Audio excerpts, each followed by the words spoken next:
Good morning, my fellow yogic travelers. I'm mighty glad to be alive today, and I hope that you are too as we continue to live, laugh, love, learn, linger, and live the life we love.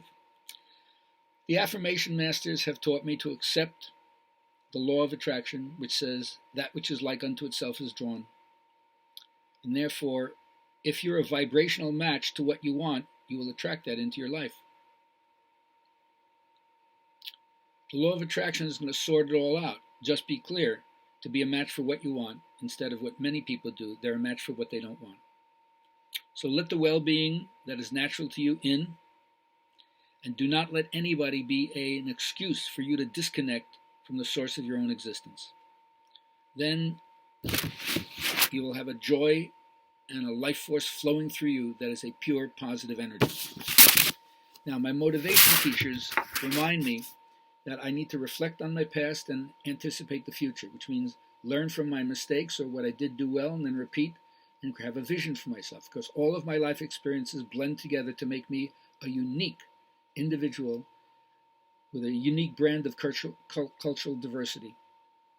So I ask myself, do I still want to achieve anything, either in my professional or personal life? Because I chase my passion, not my pension. And what I learned from that is that by pursuing my passion, it energizes me. The dream whose pursuit is energized for an entire life. It doesn't wear me out. And I do it because I've had an inner calling. I do it even if I wouldn't get paid for it. I do it because I want to do it. I do it because I love to do it. I do it because it's my life. And so with that understanding, I do it because it's my life. I want to talk about how the mythopoetic men's movement has affected me. That's the initiation of contemporary modern men to understand the influence that used to exist in ritual initiation that for contemporary men doesn't exist. I'm not referring to tribal or indigenous initiations anymore, however profound they may have been in the past, but how can men and all human beings find their spirituality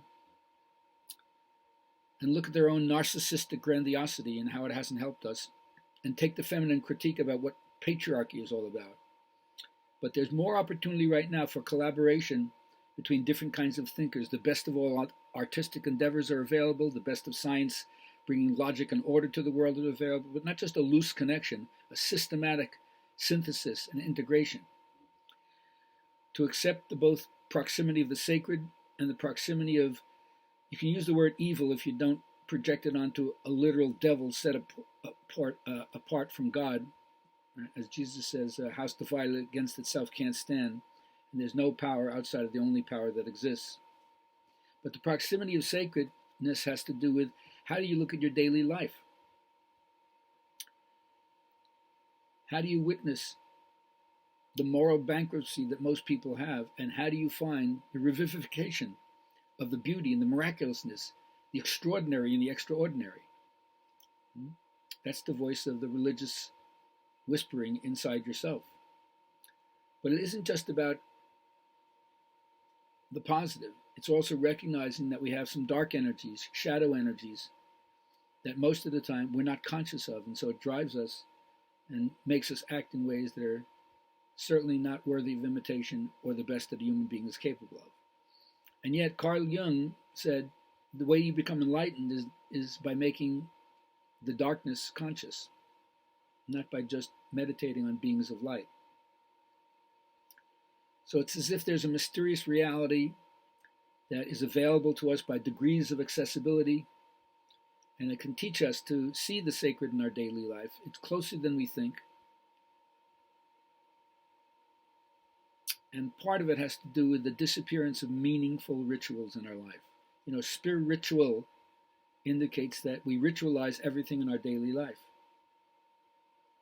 And we make it a daily life that's built around not just caring, fixing, adjusting, changing. Even some idea of improvement falls away.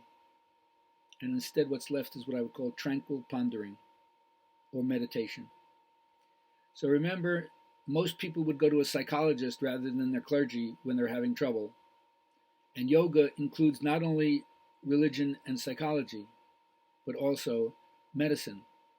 So find your way of taking the poems, the stories, the fairy tales, and let them both communicate to you how to open your eyes wide and see the beauty in your daily life, and also to take a look at what's dark inside yourself so you're not being unconsciously driven, but you are driving.